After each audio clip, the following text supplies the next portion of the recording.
Today is Friday, August 6th, 2021. We are in currently rainy Georgetown, South Carolina, and we are going to do a boat tour out to Shell Island. It's Jennifer booked, and we have some more people coming. Raining at the moment, but apparently this is supposed to stop, but that's okay. Doesn't really matter. We're going on a boat in the water. I don't really care if it's raining. So I think the boat takes us out and find a bunch of shells on the island. You can get out, wade around in the water. So we'll see. I don't know really a whole lot about it yet, but we're going to find out. So this is where we are, in Front Street in downtown Georgetown. You go here to this Rover Tours booth. That's who Jennifer booked it through. So you can see they're hiding from the rain there a little bit. Right by this Francis Marion rock that's been here since 1911. There's part of the harbor walk. You can see it's pretty dark in the distance, but I think this is supposed to just kind of move through Francis Marion Park. We'll see. So we'll see in a few minutes when we get on the boat.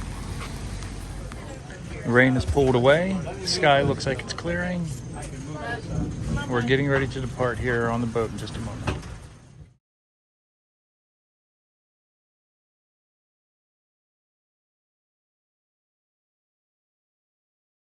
The Strand Theater, an artist came and painted the storefront so everybody could still see what it looked like. Kind of cool. The clock tower you see here is a Grecian style clock. At one time it was wooden, and then later on they added the clock, and because of fires and hurricanes and things, and eventually it became a town hall, a jail, and where they signed the surrender papers at the end of the war between the states and pledged allegiance to the Union. That building right there, the brick building, is called the Rice Museum today. It was called the Kaminsky Warehouse, and it provided a lot of supplies for the area around here. Up on the second floor, there was actually a little bomb put together, and we'll talk about how that had an impact out here on this harvest moon. This building you see over here, the dark building, that's the Georgetown Times. It's the oldest newspaper in South Carolina, and it is no longer producing printed media because they've been replaced by the digital things. If you go to the website, it connects to the Post and Courier down in Charleston. This is where we just cast up here this morning, so we have plenty of fuel. We're not going to go any farther than out here to the Berry Island, but we're not going to run out of gas either, so that's a positive. And we pumped out the marine toilet, just for your information. Okay, Bill, that's enough. We don't want to hear about that. Goat Island over here on the other side. Back when it's not connected to the land any longer, so it is indeed an island now. A long time ago it was connected, and the goats and other livestock would come out here and graze. But because of the industry here, the paper mill and the cement over there and the steel mill, these big container ships would have to come in here, and they'd come right down by these businesses, and they'd have a tugboat kind of bringing them along very, very slowly. It might take them 2 days to get from out here where the Winyah Bay is, that estuary. Estuaries are where river water and ocean water meet, so we'll be out there in a few moments. And so to make it easier for the big container ships that are so large the captain can't even hardly see the front of the boat, so you get an idea how you've seen them. And so they made that cut through there, the Army Corps of Engineers did, to where they could bypass this part of the water, Sampa River here, which, by the way, this is the shortest river and the deepest because of that dredging out for the container ships. It's only 7 miles long, and it's part of the harbor here now. The independent seafood over here. We have the shrimp boats.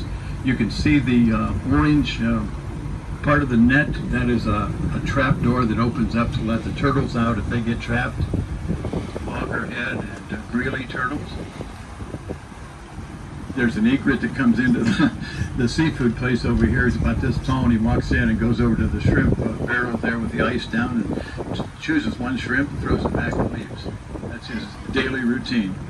And you see this building over here that is really dark and kind of in need of a paint job. It's over 100 years old, so if you're that old, you need a paint job. but it's no longer operational as what it once was. It was the Cathers family that would catch the sturgeon eggs out here and change it, process it into caviar. Back during Kennedy's inauguration, the government, big trucks come down here, took that up for his inauguration. The story goes, the way I've heard it, he wasn't compensated for that. So hard to imagine, huh? Now, the Russians would also buy the caviar out of here, and then they would turn around and sell it to us as Russian caviar. So you can't trust those characters either. You see the boats all the way up here on the top. We have a tidal effect out here. The tides rise 3 to 6 feet every 6 hours, and so those boats aren't responsible to be up there for the tides. They have a forklift that they can lift them down, get it ready for if you're going out on the ocean on the day. The sea tow here, they can come out and bring you gas if you tend to run out of gas or things like that. And that gray vessel up there, that's Coastal Carolina Research vessel. They're doing some work there. So that's what happens over there at the fish house now, where they do some repairs. And the locals kind of gather over there to tell different stories and keep up on what's going on around here. This, I just found out yesterday, that boat right there, Blue Sky, is, what is it, 1950 something? $2 million. $2 million. Just giving them things away.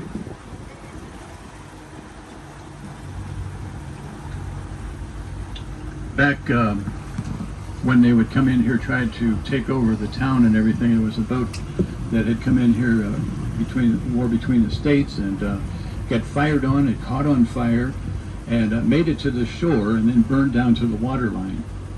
Now, the local people eventually started to look at that as a graveyard, and when they had a boat that was no longer viable, they would pull it over there and beach it, knock a hole in the bottom of it, and take anything valuable off of it, and they would just leave it like a boat graveyard. PD, Wignon, and so that's named still around. You'll notice over here on the left, you'll see that bridge. If you came down from Polly's Island, Sunlet, Beach, you came right across that big bridge out there, and that's the Rover River. And then the next bridge, you notice there was an opening there, where it's a fishing bridge now, and that's the Black and the PD rivers that are blended right there. So that's 3 of the rivers. The others, Santee and North Santee, South Santee, and the Sampa. The different boats you see out here are crab pots. Crab. The markers out here let us know where we are if we're new to the area. And big right return, you might have heard that when you see the red here on the right, come back, great, you're going out to the ocean.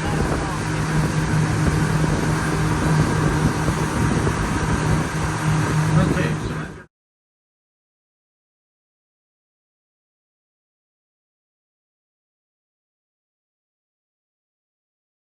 don't normally see him in that stance, but he's soaked. The cormorants, you know about them? Bald eagle trying to dry out. Because they don't have webbed wings. So when you hit that line, it put a hole in the side of it, the size of a Volkswagen, and plus mud and fish and water coming. They thought that the boiler had blown up. And after had just been served coffee with the steward and served coffee, he was the only one that lost his life, that steward. Everybody else escaped, and they took all the armament off of it and the engine, whatever, for people looting. But the boat is out here in 1900 and let's say 70 or 60, somewhere around in that time.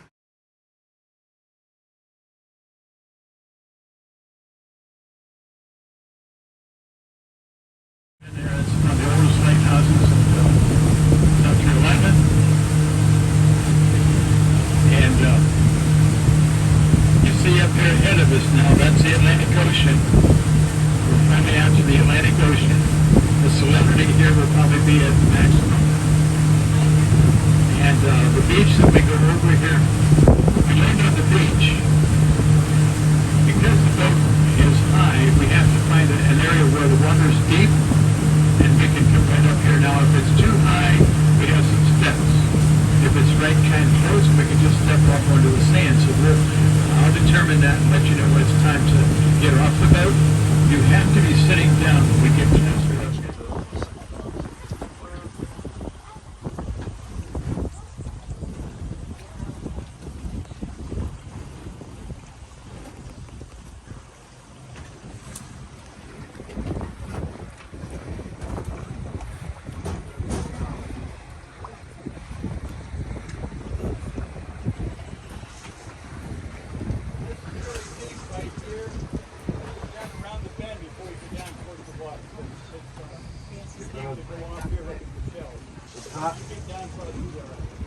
high to drop into, so if you want to get the shells, get in the water knee deep, shuffle your feet. That's how you're going to find them. So he said, because of some Homeland Security rule, when we get off the boat, you can only go to the right. You cannot walk to the left down this way towards the lighthouse, which we're going to stop at later apparently. So we're going to get off and go to the right. Pretty soon here, we won't need this thing. Yeah, I'm just going to go this way.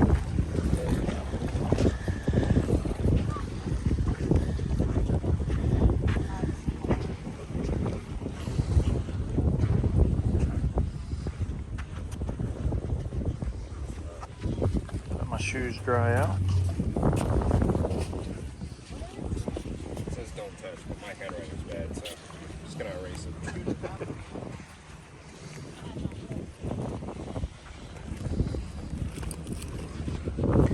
So here we are looking for shells. He said don't expect any big conch shells. Those are more down in Florida. And only rarely find them up here. If there's a hurricane or something like that, that will stir them up.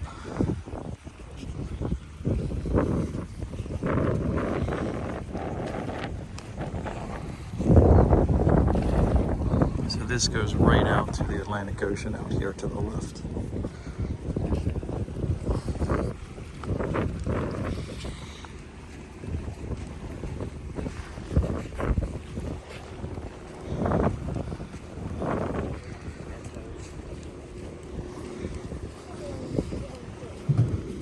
I guess if they're bringing a few hundred people here a day, considering the different tours that do this, that there's probably not a whole lot out here.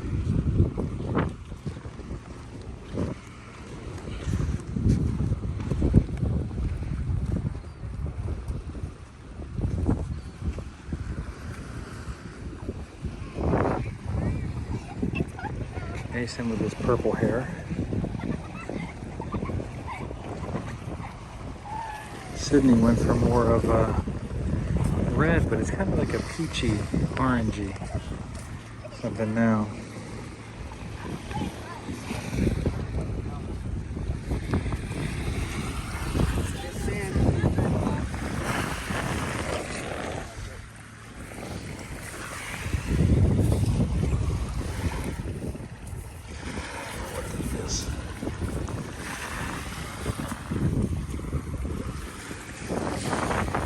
Tour guide said on the ride out, someone, I think in the last week, found a big, what sounds like, I guess, kind of like a megalodon tooth. So there's a shark's tooth about the size of her hand.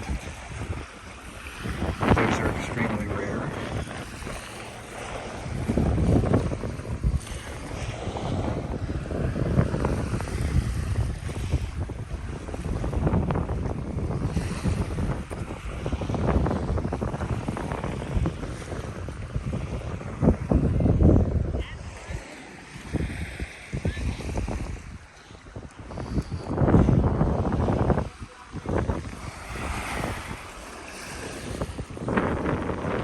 Sorry about the wind noise, it is a little breezy out here.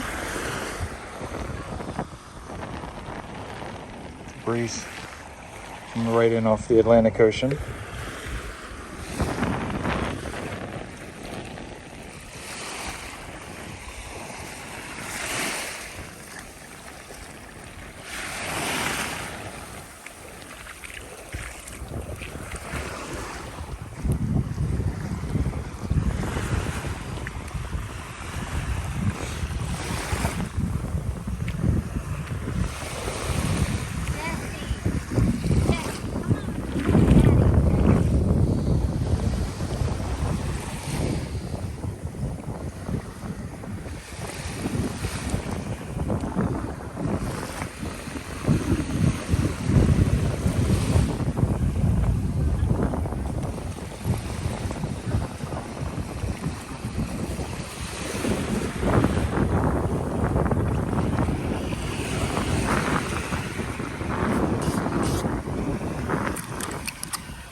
So it's 12:45. We got off the boat, what, about 5 minutes ago.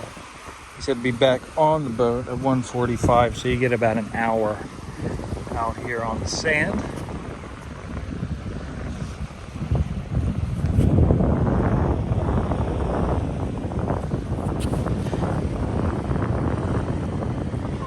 Hermit crab in there. Let's see where he was just walking. Little hermit crab will leave you alone.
Sorry if the video is a little bumpy.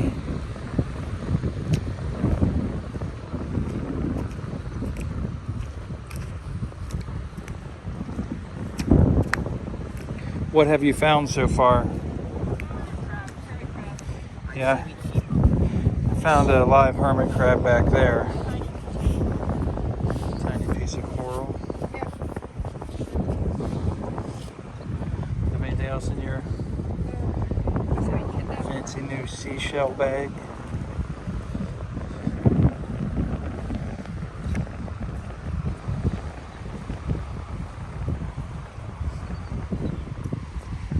Hello, Atlantic Ocean.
Some little fish there right under the water.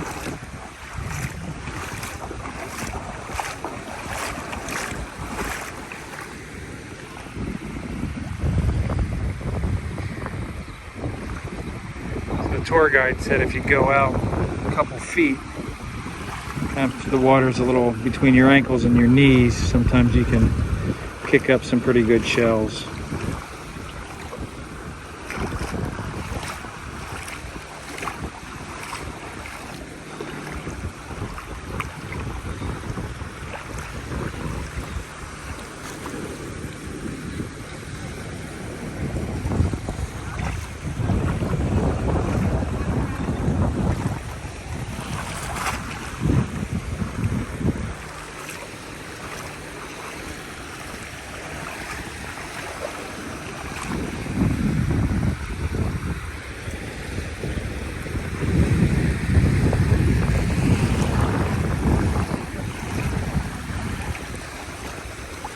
Some of the bigger shells, he said, you'll find are called whelk, W-E-L-K shells, and they have little crabs inside of them. And some make the opening on the left side of the shell, and some make the opening on the right side of the shell. And those are pretty big, not quite as big as the conch shells, but still pretty good finds.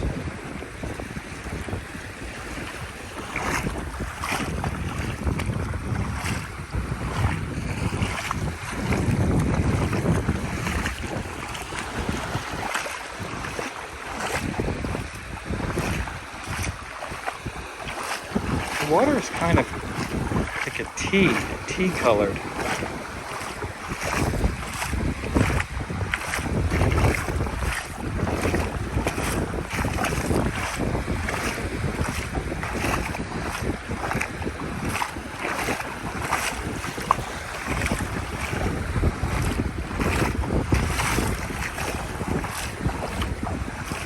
you find anything good? No.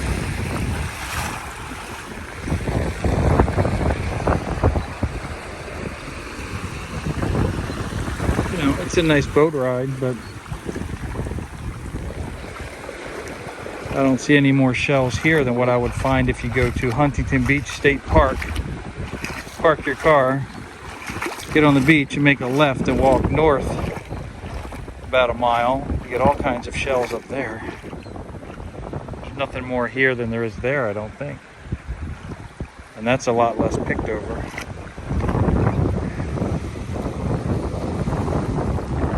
It's a cool boat ride to come out, and then we're going to stop at the lighthouse. I think we get back on the boat at 1:45, and we go to the lighthouse, I think, before taking us back in. It was about an hour, I think, boat ride to get out there. Maybe a little more than that.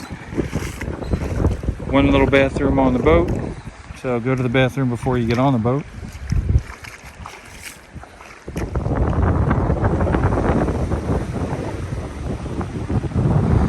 See you in a little bit.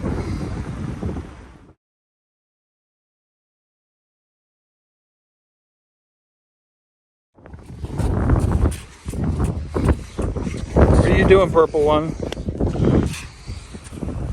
Are you are you the second coming of the great purple one?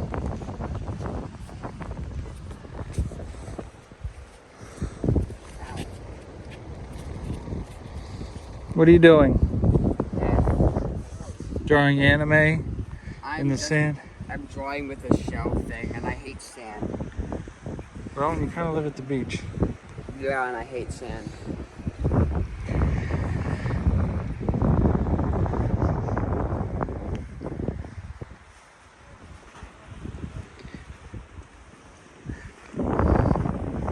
So it's cool to come out here. You know, it's a different area, right where the estuary here comes and meets the ocean. But as far as coming, if you think you're going to come out and find the greatest shells of your life to increase your shell collection at home, that's a big crab hole. Yeah, that's probably not going to happen. I think they probably bring a couple tours out here a day. I'm guessing at that. But while we were on our way out, we did pass another one that was going back in. So they call it Shell Island and Lighthouse Tour. But I'm sure they bring a couple tours out here a day, pretty well picked over. You can go to Huntington Beach State Park, Myrtle Beach State Park, Garden City, walk around on the beach and find the same types of things early in the morning. But other than that, it's a cool trip. I think Jennifer said it was like $30 per person. I'm guessing on that. 4-hour trip total. Looks like we might get some more rain.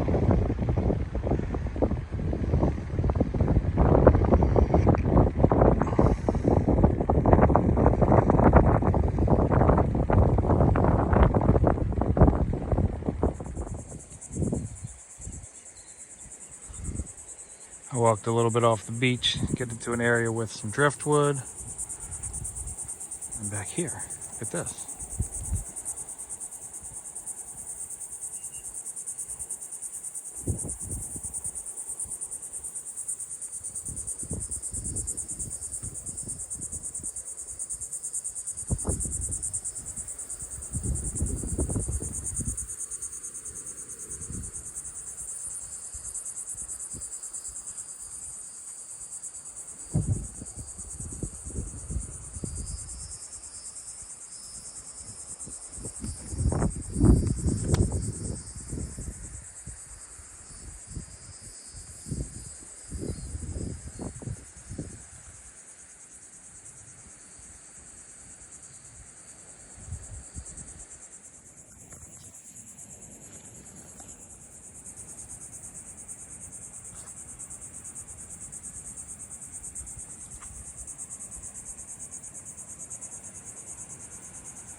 There are some bugs, some flies out here out for blood.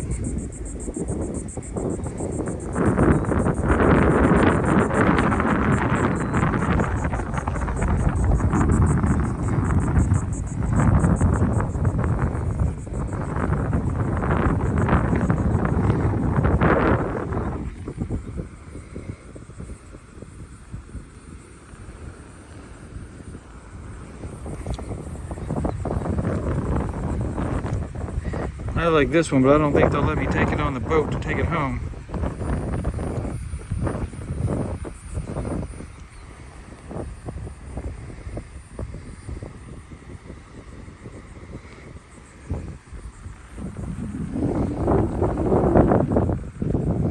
I guess somebody made their pile but didn't come back for it.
What is this? It's got shoe prints in it.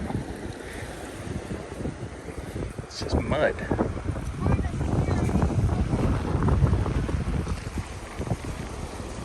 It's just a bunch of mud.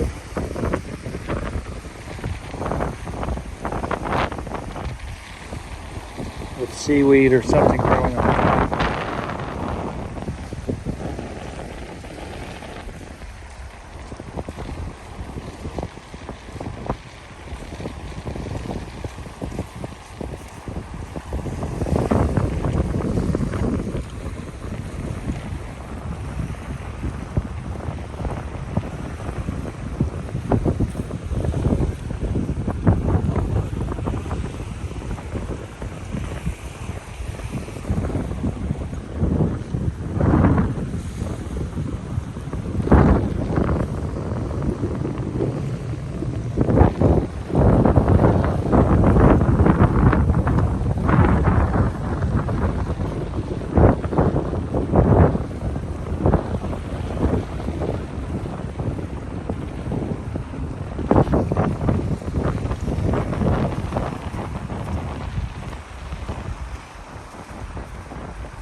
I don't know how well the camera is going to capture this, but on the mud, I don't know if you can see all the shells out there, all the little hermit crabs. It's like isolated, you hear that thunder?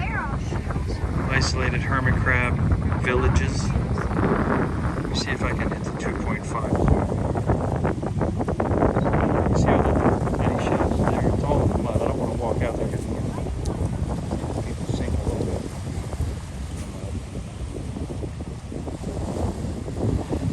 Hermit crab village.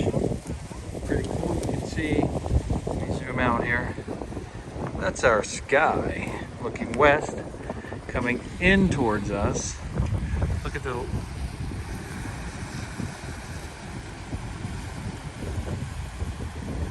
now it's about to get windy. So we'll see. I heard some thunder. I didn't see the lightning, but I heard the thunder from it.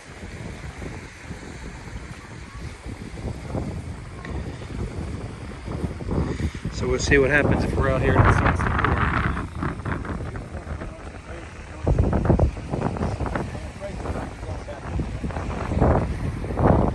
So one of the tour guides is walking right next to us, and he said he just got a lightning alert for a few miles away.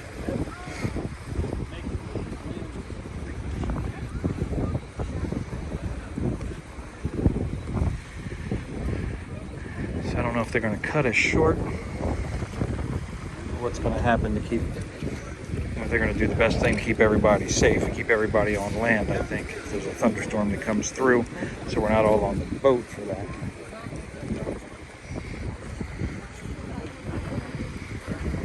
We'll find out.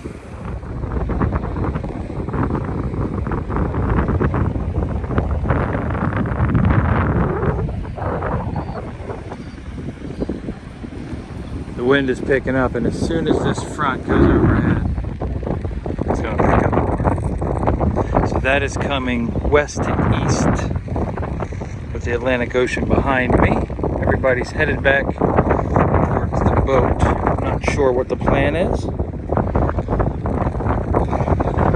I'm thinking we're going to sit on the boat and wait it out.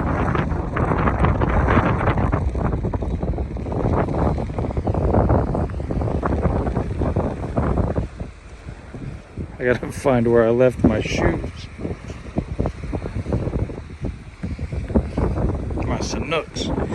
Might be time for a new pair of Sanooks anyway.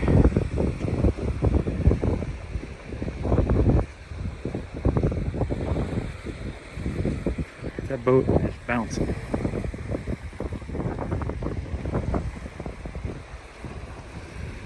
See if we can spin around.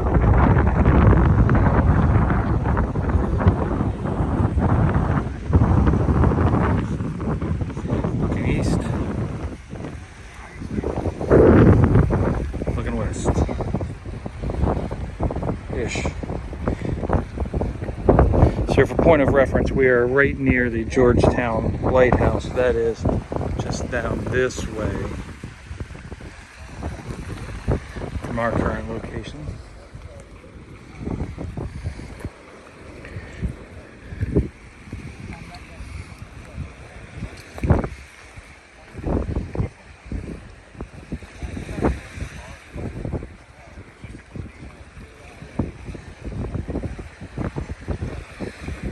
when we left Georgetown, right before we left, there was a big thunderstorm. But that moved out. Then the radar looks pretty clear, we thought, for the next couple hours, but this has popped up. He's pulling the boat back up onto the beach, I guess, so everybody can get back on.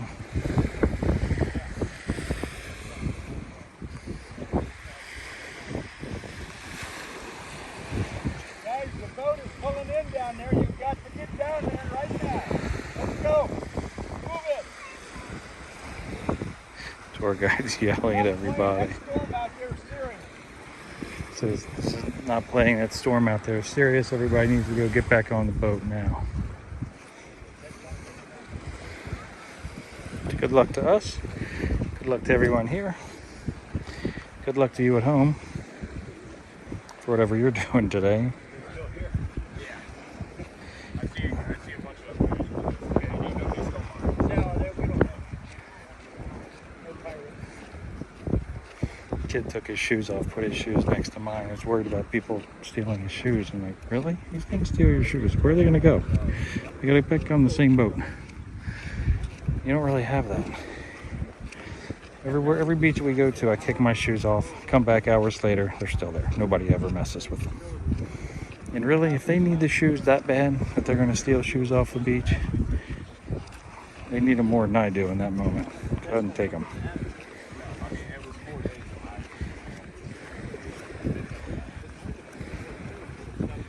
There's our boat, the Carolina Rover. Rover Boat Tours.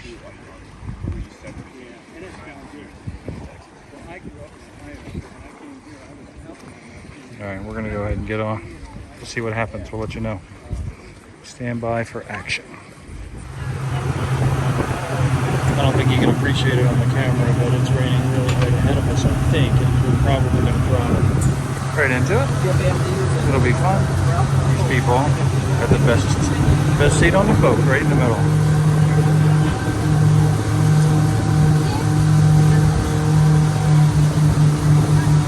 Looking for adventure.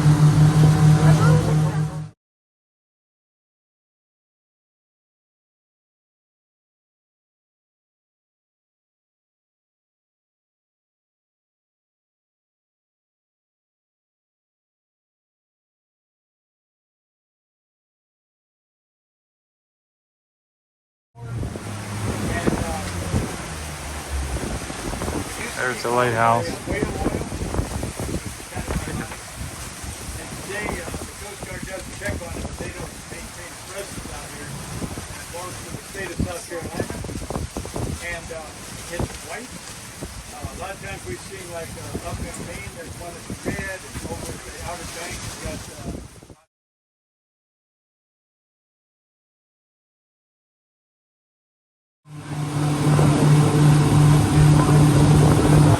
Several rain shields behind us that we're leaving. More over there. You see that? Rain coming down from the clouds. The direction we're going, for now, doesn't look too bad, but he said we have about another hour to an hour and a half on the boat before we get back into Georgetown.